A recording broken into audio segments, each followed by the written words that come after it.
ശവദാഹം നടക്കുന്ന സമയത്തുണ്ടാകുന്ന പുക, മലിനീകരണം ഒരുപാട് ആൾക്കാർക്ക് ഭക്ഷണം കഴിക്കാൻ പോലും പറ്റാത്ത ഒരവസ്ഥയാണ് ഉണ്ടായിരുന്നത്. അതുപോലെ തന്നെ ഒരുപാട് വിഷയങ്ങൾ നമ്മുടെ നാട്ടിൽ ഇവിടെ തൊട്ടടുത്തുള്ള വീടുകളിലെല്ലാം ഒരുപാട് ബുദ്ധിമുട്ടുകൾ ഉണ്ടായിട്ടുണ്ടായിരുന്നു.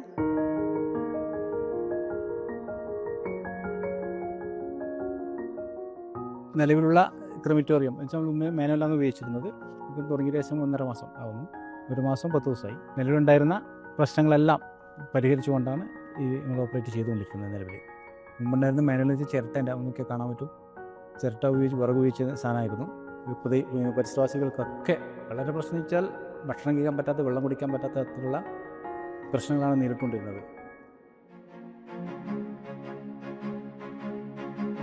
ഇപ്പോഴത്തെ ഈ സിസ്റ്റം എന്ന് വെച്ചാൽ ഏകദേശം 30 മീറ്റർ വരെയുള്ള പോക്കുകളാണ് നിലവിലുള്ളത്. പിന്നെ നീരാവിയായതുകൊണ്ട് തന്നെ പെട്ടെന്ന് താഴേക്ക് വരില്ല, അതിങ്ങനെ അന്തരീക്ഷത്തിൽ ലയിച്ചു പോകുന്നതാണ്. അത് ശുദ്ധമായതാണ്. നീരാവി ഒരു വെള്ളം തിളപ്പിച്ച് കഴിഞ്ഞാൽ ഉണ്ടാകുന്ന നീരാവി നമുക്ക് മനസ്സിലാക്കാൻ പറ്റും. അതിൻ്റെ അകത്ത് എല്ലാ അണുക്കളും നശിച്ചുകൊണ്ടാണ് നീരാവി പുറത്തേക്ക് വരിക. അതുകൊണ്ട് തന്നെ അന്തരീക്ഷത്തിൽ മലിനമാക്കുന്ന ഒരു പ്രവർത്തനവും ഇതിൻ്റെ ഭാഗമായി നടക്കുന്നില്ല.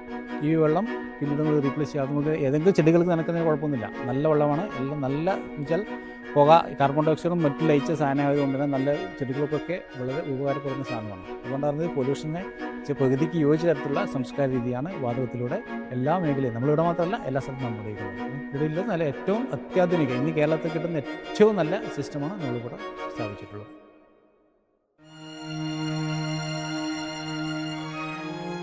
ഇപ്പോൾ നമ്മളെ പിണറായി സർക്കാരിൻ്റെ ഏറ്റവും വലിയ ആഗ്രഹമായിരുന്നു നവകേരളം സൃഷ്ടിക്കുക എന്നത്. അതിൻ്റെ ഫലമായി തന്നെ അതിലുള്ള ഏറ്റവും വലിയ ബൃഹത്തായ ഒരു പ്രവർത്തനമാണ് നമ്മുടെ ഈ ശുചിത്വ പ്രവർത്തനത്തിൻ്റെ ഭാഗമായി തന്നെ നമ്മുടെ പ്രദേശങ്ങളിലൊക്കെ തന്നെ ശുചിത്വ മാലിന്യ സംസ്കരണം 100% ആക്കുക എന്ന ലക്ഷ്യം കൂടിയുണ്ട്.